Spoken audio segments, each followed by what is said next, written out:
You're listening to the Big Cast, your source for the latest in financial technology. Brought to you weekly by the Best Innovation Group, with your hosts, John Best and Glenn Sarvati. Welcome to another edition of the Big Cast. My name is Glenn Sarvati on behalf of the Best Innovation Group, where we like to do cool things with financial technology, and we've been doing a lot of that lately. This is round two of our coverage from Money 2020 out in Las Vegas from a couple of weeks ago. We've got a couple of interviews with folks who really caught our attention with some interesting stuff going on. Eli Wachs, a startup company with a firm called Footprint, and Brittany Kaiser and Andre Veloso, who together are both involved in another, well, they're not really a startup. I'll be more specific about that a little bit later, Drumwave, but they're new to the marketplace. They've been kind of working in the background now for some time. And as I say, we'll get a little bit more into more detail on that one, both with some really interesting solutions. Before we get to that, I'll tell you, as always, you can find out more about the Best Innovation Group by checking out our website, big-fintech.com. Speaking of which, I just got back from the Innovation Club, which meets in person twice a year, as well as having monthly virtual meetings. It was an amazing amount of information covered in just a day and a half out in Arizona last week. Including some really cool as I say, we like to do cool things with financial technology. Our grand poobah, John Best, demoed or really just kind of unveiled some really cool new homegrown technology that I'm sure you'll be hearing more about lately. But that's what really makes this stuff so interesting to me, to show up to this, as well as all kinds of other discussion, a couple of other new companies and existing companies with some new things going on in the marketplace that really fostered some great conversation. And as I say, I'm sure you're going to be hearing more about that in the weeks to come. We keep this group intentionally small so that we can really have good, solid conversations and really roll up your sleeves to figure out how these types of solutions can really work in the context of individual credit unions. That said, we'd love to have a couple more members to join us, people who are really interested in doing as opposed to listening, and keeping it to the size so we can all fit around a table and have a true interactive discussion. Encourage you to check out the Innovation Club at the Best Innovation Group website, big-fintech.com. There is a drop-down for Innovation Club. We're already talking about our couple of get-togethers next year. Both more on the East Coast this time, if I'm not mistaken. More on that to come, but also those monthly events. And as I say, I'm sure lots of other tinkering that really leads to some purpose with some great solutions that kind of fall out of those from the conversations with John Best. So do check that out. Also want to tell you to check out our digital town hall. We are back again after not that long of a break after all. We'll be live with the next session on the afternoon of Wednesday, November 20th. That's 3 p.m. Eastern, noon Pacific. As I always say, it's lively and live. So if you can't make it, we do post the replays, but cutownhall.com is where you can go to ask for an invitation. It is free to attend, but you do need to register in advance. I'm pretty sure that the majority of next week's discussion will be about what to expect policy-wise from the new administration, given the events of the last week. There was so much spaghetti thrown at the wall over the course of the campaigning that it's kind of hard to say exactly what's going to wind up being implemented, but there's some stuff out there that we definitely need to be looking at. A couple of data points I'll just throw out right now. I don't know if, I'm assuming some of the rest of you saw this, but this is one of the things that jumped out at me. The day after the election, when it was clear which way it went, Discover Financial Services stock. As you know, the Capital One Discover merger has been kind of bopping around out there now for some time with an uncertain future. Discover stock is up 20%. It went up 20% the very first day and has held it. Capital One, the acquiring company, went up 15% and has pretty much held that. It's still up 14% plus. So I think it's safe to assume that the market is expecting a more hospitable climate for mergers and acquisitions, and that one's going to be there's a lot going on there. We've talked about it already, posted some links, and there will be more to come on that. The other thing I think we can safely assume is it will be a more crypto-friendly environment, and that is clearly borne out by the fact that the price of crypto has shot all the way past $80,000 a coin just over the course of the last week or so. And I think it's sitting at 82 at the time that I'm recording this. And plenty to talk about there. And John Best is crowing already because in our year-end predictions, if it holds where it is right now, he is looking like he pretty much nailed it. So who the heck knows? You can claim he was lucky, but we'll be talking more about that one. On now to our Money 2020 coverage, as I said. Let me point you also back to last week's episode where we talked to two other firms from Money 2020, Pays, the digital wallet company from Early Warning, and Eisen, another one of the startups. The Pays interview in particular I thought was interesting. I did not get a chance to mention this last week, but the idea of holding multiple digital wallets and using them, whether it's PayPal or Venmo or Cash App or however else you plan to engage.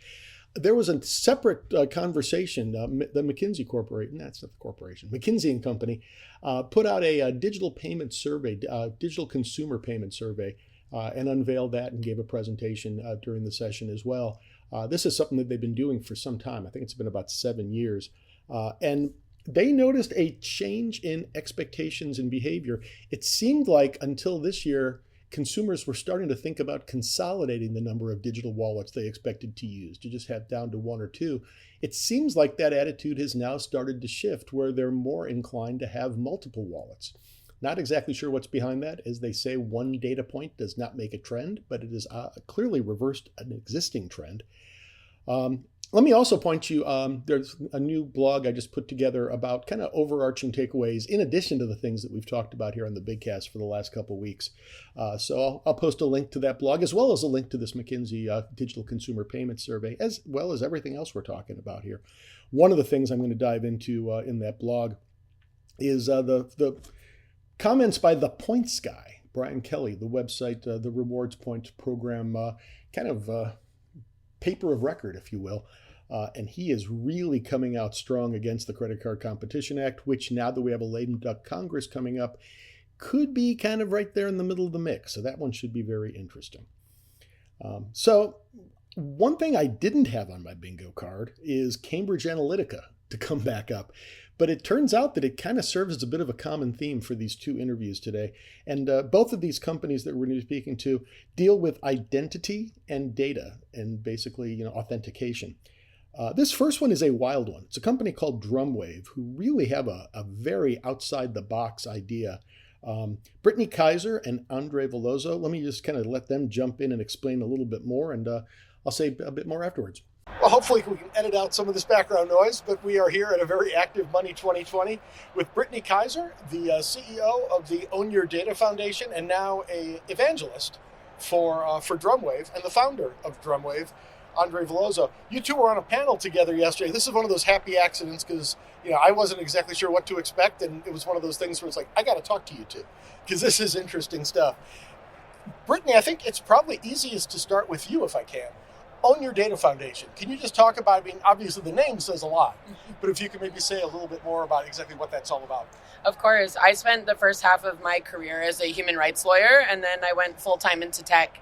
And as a former director at Cambridge Analytica, I very quickly realized the size of the problems with the data industry, and that in most jurisdictions around the world, individuals didn't have any rights to their data, even though data had become the world's most valuable asset. So how do the producers of the world's most valuable asset not have any transparency, consent, tracking, and traceability or ability to monetize their data themselves?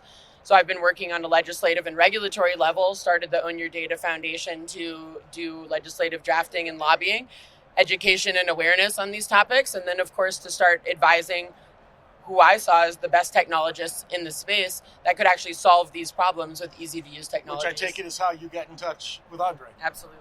So, Andre, a couple of quotes I took away from your part of your presentation. You mentioned that there's no interchange in the cloud, which I thought was kind of interesting. And you also mentioned that we all kind of take money for granted because it's so transparent, but data is very opaque. And I think maybe, to me that kind of might start to kind of help explain exactly where you're going with this initiative. Can you say something about that? Yes, banks, they have interchange fees. Mm-hmm. Carriers, they have interchange fees. But the cloud doesn't have interchange fees. It's almost like unregulated banking, right? Okay. You see that large cloud providers, they give credit just like a bank. Mm-hmm. So that's what we think about. That's how we think about it. But when you talk about data being opaque and money being transparent is because we take money for granted, right? And everything we do generates value and data. And that is being just lost to the ether. Every time you make a purchase, every time you use a phone, use an app, buy a product, you're generating data. That is a positive externality that you are not capturing as a consumer. And you're the creator of data. And I remember you making a comment also, Brittany, about Mark Zuckerberg, I guess, during testimony, the amount of value that's generated by the average, was it a Meta user, Facebook user? I'm not sure what that number was. But. Yeah, this is usually the biggest question that people ask. Why should I care about owning my data if it's not worth anything? How much could it possibly be worth? And Mark Zuckerberg said that $48 a quarter is about the value of each user's data. That's over $500 billion a year. So we're talking about $500 billion a year in Facebook only, when there's millions and millions of companies. And $48 a quarter, that's roughly $200 a year. So, $15-20 a month. And that's just your Facebook data. Yeah. Think about Google, which has at least 30 times the amount of data that Facebook does on us, and the millions of other companies and products that are producing data or collecting the data that we are producing on a daily basis. It's a huge opportunity to be consistently earning an income from the activities you're already participating in. Right, makes sense. And that brings us to, I guess, the announcement you made this morning, Drumwave's product D-Wallet. And this is a first launch, right? So it's an early stage product. Can you say a bit? When I think about wallets, I usually think about an app that you download, an icon that shows up on the screen of your phone. That's not what this is, right? This is more of an account, per se? It's an API. It's a combination of APIs. It works just like payments. But the D-Wallet, it goes integrated with another side of the product, which is a data savings plan. That's the most important part. D-Wallet and data savings plan. If you remember back in the day, carriers distributed phones with a data plan attached to that. Yep. Now imagine that banks or other companies that have direct-to-consumer relationships, they can distribute the wallets, credentials, with a data savings plan that goes on top of your carrier savings data plan. So you're going to market, I think you mentioned before, it's like 3 lanes you think about. You have the consumer side of people who obviously want to find a way to own, control, monetize their data. The other 2? We have 3 lanes. Okay. The first one is for the consumer. The second one is for the business accounts, just like a bank.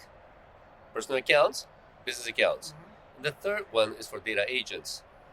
So people who want the use of the data? Data agents are distributors. Okay. Just like a bank can issue a Visa credential, a bank will be able to issue a D-Wallet credential for businesses, for personal accounts. Okay, interesting.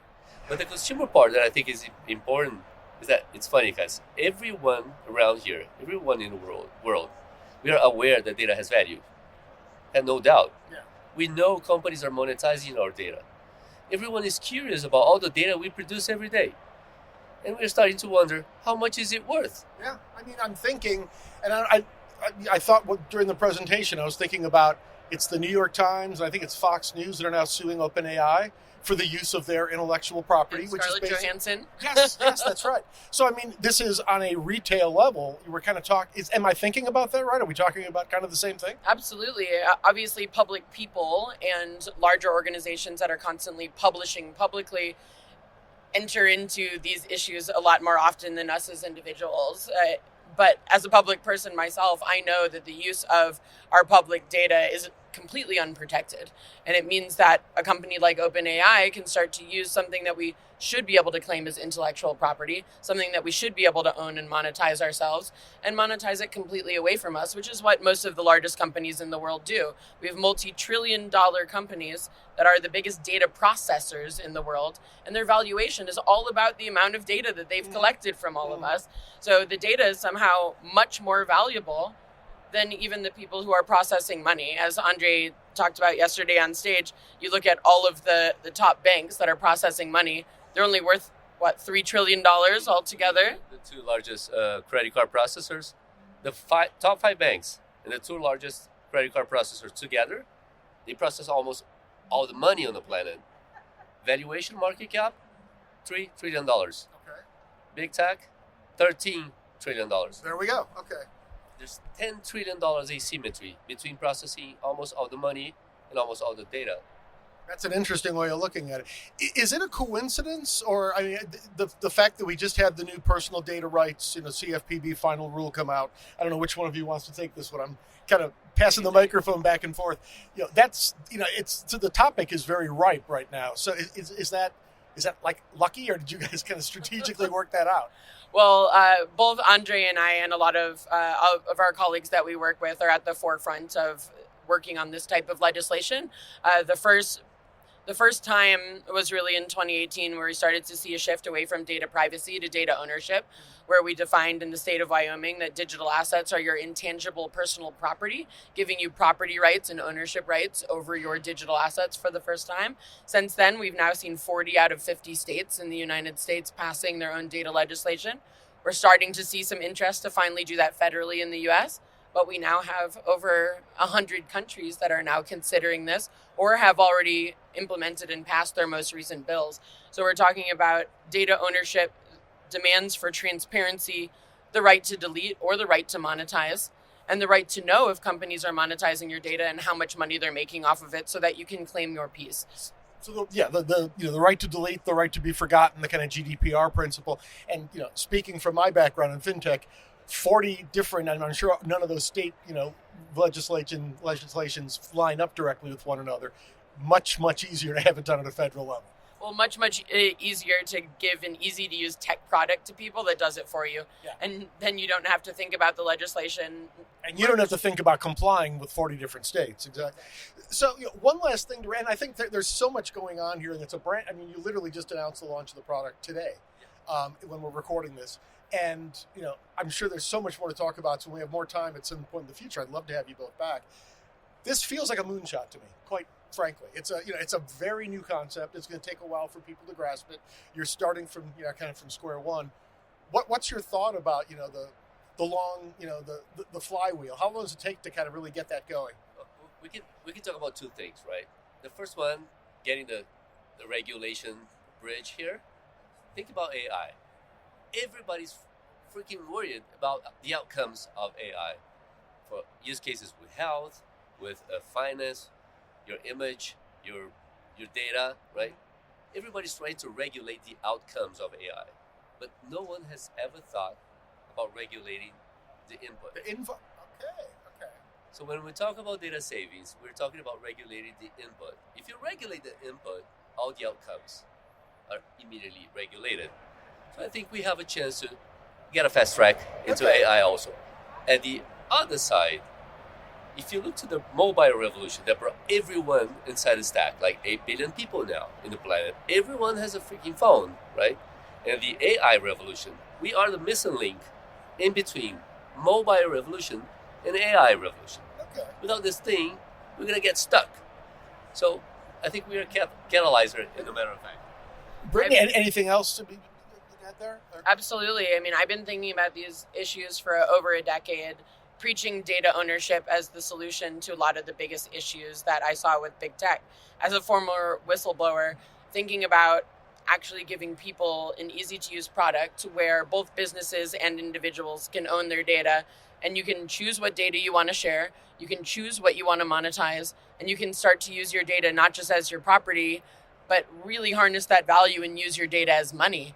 That is completely revolutionary, and it might not be for everybody that attends Money 2020 with plenty of liquidity in other ways, but for more than 2 billion people on the planet, being able to earn many dollars a day when they live on less than 2 right now changes their entire lives. Well, I'm sure, like I said, there's plenty more to talk about. If people want to find out more, what's the best? I know I had a QR code on Drumwave.com. Drumwave.com, and you'll have all the information out there? Yes. Wonderful. Sign up to be one of the first users of our new business accounts. We're allowing all businesses to give their users the right to own their data and new ways to monetize and profit from that. And the definition of a business for that purpose is anybody who has customers that are generating data? Absolutely. Okay. Brittany Kaiser, Own Your Data and Drumwave, founder Andre Veloza. Thanks so much. I'm sure we'll be talking again. Thank you so much. So this one just keeps getting more interesting the more I dig into it. Brittany Kaiser is actually featured in the Netflix documentary The Great Hack. And if you actually peel back the onion a bit, she was the head of business development for Cambridge Analytica at the time that things got interesting. So she wound up as a whistleblower and wound up testifying. And that basically kind of, the phrase own your data pretty much tells you the foundation she's working at, where her head is at on this. The other thing, as I mentioned, even though they're just coming up in terms of coming out of stealth mode, I guess you might say, as far as the way the visibility is working with the launch of their D-Wallet, this is not a startup per se. They have been around working on this for some time. And the one thing that kind of jumped out at me for some more credibility, you probably know the name Scott McNealy, the co-founder of Sun Microsystems. He's been on their board of advisors now for 9 years. And they actually work, small team, but they're working out of the original Sun Microsystems facility in terms of putting this together. So a lot of thoughts going into it. It's now just kind of coming up for broader attention. We'll post a link to Drumwave and the D-Wallet, which, as they mentioned, is now live for business users. And there's a wait list looking at kind of late Q1, I believe, for general availability on the consumer side. Cambridge Analytica plays a little more of a bit role on this second one, but Eli Wachs, who is a founder of the company Footprint, mentioned that the whole Cambridge Analytica scandal kind of played into his mindset about how he approached the data and fintech world when he was starting school. This was one of the startups to watch that Money 2020 had identified and teed up as a part of their program. There was no competition involved, but I picked kind of the two of my favorites of the 7 that they put up on stage. The other one was Eisen, and we talked to them last week. And again, like I say, we've got a link to that podcast on our show notes. But this one was the other that really caught my eye. Footprint. Let's have a listen from Eli Wachs. I'm here with Eli Wachs, who's the founder and CEO of Footprint, which was one of the companies that I guess curated would be the right word. Money 2020 brought what they thought were 7 really impressive startups on stage to kind of introduce them. And Eli, yours was one of the 2 that I found the most interesting in the bunch. So I appreciate you taking the time to tell us a bit more. I appreciate you having us and sticking around. It was a very early session, and my stand-up jokes at the beginning did not land. So I appreciate you sticking with me. It was a 9:30. That's right. After the first night of kind of late revelry. Maybe one way to start, how do you think of Footprint? I can see both, and it's kind of splitting hairs on semantics, but it's a fraud and it's also an identity solution. Do you think of it as one or the other? I think of it as both. I think it's difficult to solve issues in either area without addressing the other. What we really think about Footprint is we're the identity layer to the internet. The other flip side of that is there's probably $30 billion of identity theft a year, and that's the fraud. Yep. To us, the dirty secret of all of these other fraud companies is they don't hate fraud, because the more fraud there is, the more tools they can try to sell you to try to catch, quote unquote, more fraud. But there's an infinite amount of fraudsters. We're never going to catch them all. There's a finite amount of real people, and we view our job at Footprint to find and label those real people. That was one of the things I jotted down from your conversation. Like you said, and I think the way you put it is you sort through the hay rather than really worrying about the needles. So you're really looking to identify the good actors rather than really kind of sort through the bad ones. Is that? And I want to be clear, we're not just we're not exclusively harvesting hay, but we're the only company harvesting hay. Got it. And I say that in that we will look for needles like anybody else, but we're never going to find them all. Nobody's ever going to find them all. There's an infinite amount. There's an infinite amount of fake identities in the world, but there's a finite amount of real people. So I'm not the smartest guy in the room, but from a pure mathematical perspective, I think it's a lot easier to try to find 100 million, 200 million people than an infinite amount of people. Now, since you mentioned smartest guy in the room, I have to mention your origin story. I'd like to maybe get into that a bit. I remember when you were on stage, you mentioned that you went to Stanford. And this was right about the time, I guess, that Cambridge Analytica was in the headlines. And that kind of was part of where the germ of this idea first came to you. Yeah, I was at Stanford. My guess is based off at least the alumni newsletters, probably the only 2 or 3 year period in their 130 or so year history where they were anti-technology. I showed up. Yeah. I showed up there, and I remember at the freshman convocation, they were actively proselytizing that they wanted less people to go and start tech companies. And maybe it's somewhat ironic that 4 years past graduation, and two of my roommates and close friends have also started companies, and All, maybe all contrarians, I guess, based on that. yeah, maybe I wouldn't have even done it until they dared me. I thought it was interesting that the school's response, I thought, was somewhat in line with the legal response of GDPR and CCPA, and I expected more, in that there were obviously bad things happening with our data. There continue to be bad things happening with our data. But like most things on the internet, I don't think the response is just to shut it down. I think it's how do we actually build back trust. I became much more inspired by the fact that Google was the best predictor in the world of who will get Parkinson's from your reCAPTCHA test, your finger tremor, and your type rate over time. And I was much more fascinated by figuring out how could we put people in control of that data than I was in figuring out how could we make it more difficult for a new social media company to get access to my contact list. So how exactly do you go about this? I guess it's a vetting process of the good actors. Is it and actually maybe one way of going about it? I think you mentioned your first real use case in the market is with rental car companies you're working with. So that's one of them, and we work with 40 plus companies across rental cars, real estate, tenant screening companies, fintechs, banks. Really, what we do is we are using a single SDK to verify your identity, whether that's going to a government database and saying, does this person exist? Then we use other tools. We're seeing, did you copy and paste your social security number? Because most people don't copy and paste their social security number unless they acquired it in the breach. We're seeing, is this information in bureau, but should it be in a bureau? Because fraudsters will nurture synthetic identities in bureaus. So we're seeing how long has this been in the bureau? And maybe that's a little strange that this 35-year-old man has only been in Experian for 2 years. So we're looking at these factors. And then above all, we know there can only be one person with that unique identifier. So the moment a second Eli shows up with my birthday, my social security number, we know one of us has to be lying.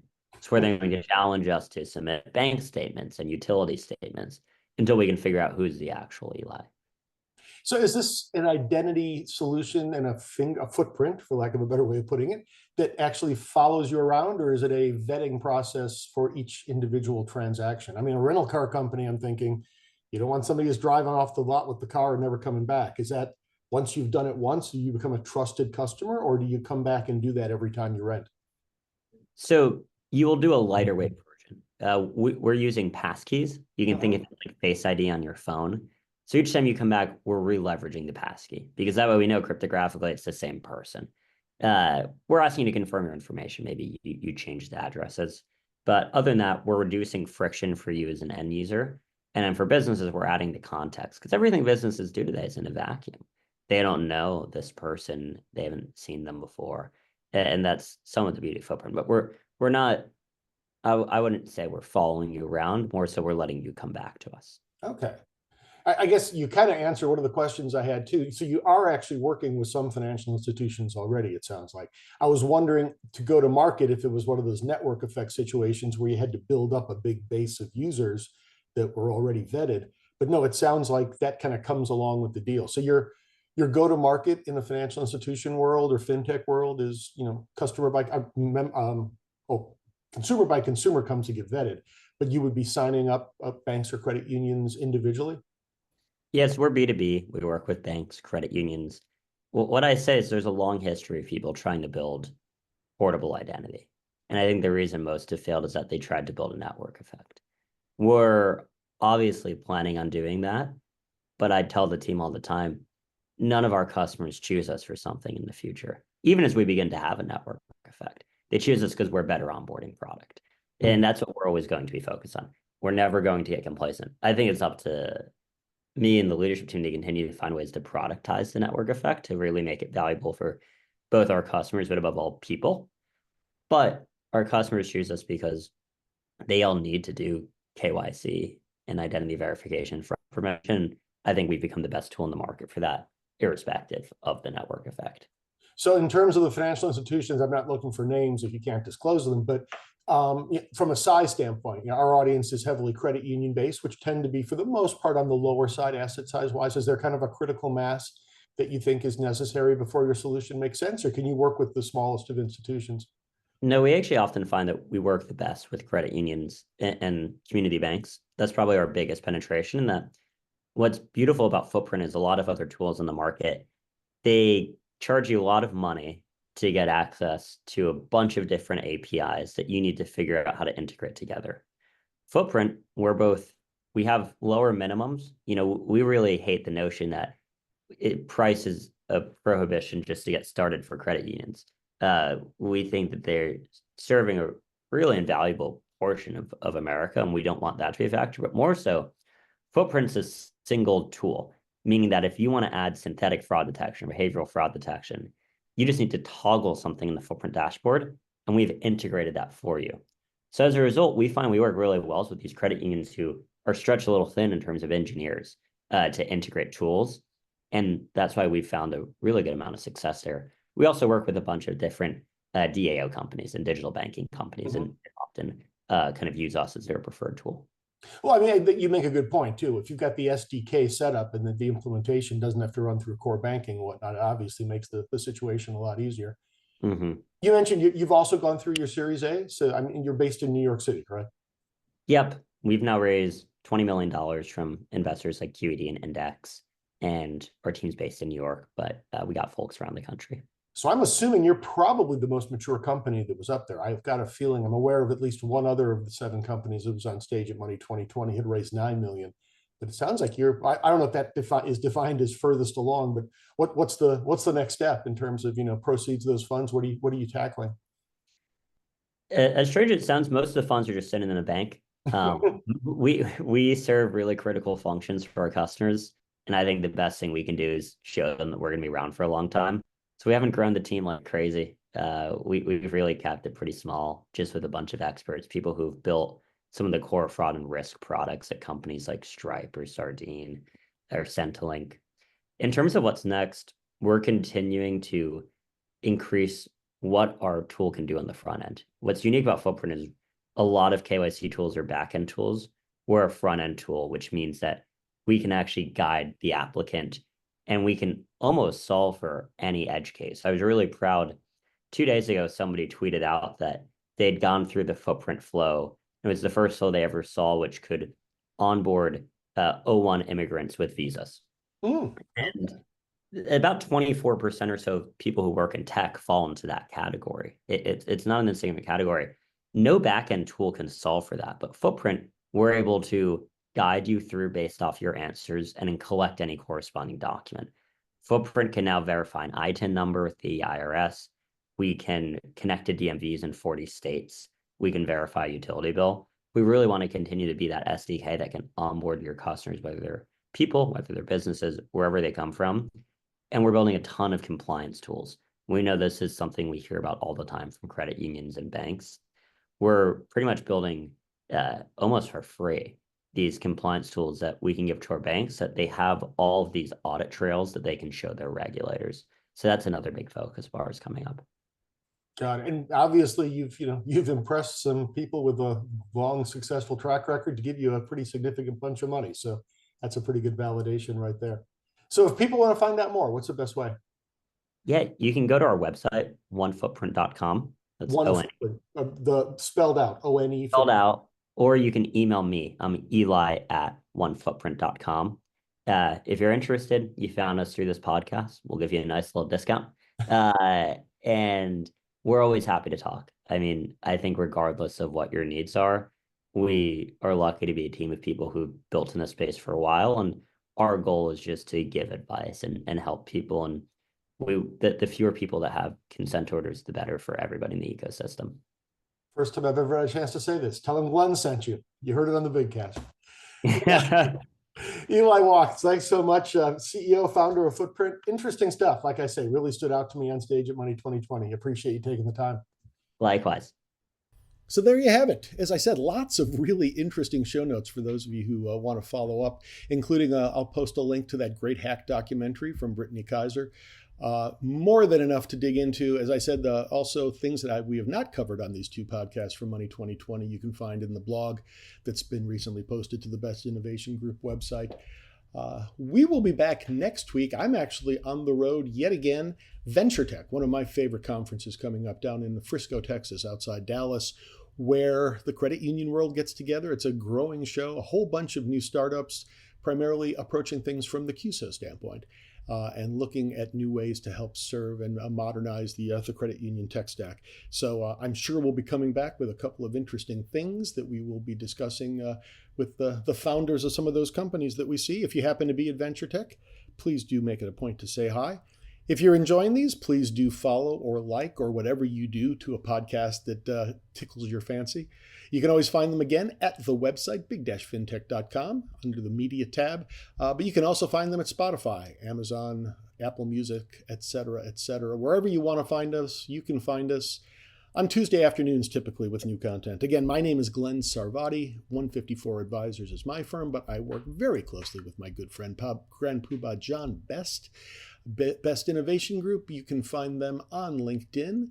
I think you can still find us on X too. I'm at 154 Advisors. The Best Innovation Group is at Big FinTech, and John is at JB FinTech. As I said, we're still in the height of, well, not the height. We're kind of winding down. To me, Venture Tech is one of the last of the big conferences. I know John's going to be at Big Bright Minds coming up a little bit later as well. But with that, so no shortage of content that we'll be sharing with you, including our usual Thanksgiving episode and year-end wrap-up episodes coming up soon as well.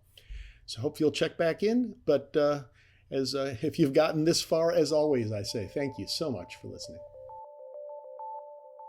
Check back each week for the latest from the Big Cast. Or better yet, we hope you'll consider subscribing for free via Spotify, Stitcher, Apple, or wherever you get your podcasts. If you have questions or comments, we'd love to hear from you. Tweet us at Big FinTech, email info@big-fintech.com, or visit us at big-fintech.com and click on the Media tab, where you can post a comment or check out our archive of hundreds of past episodes. See you next week.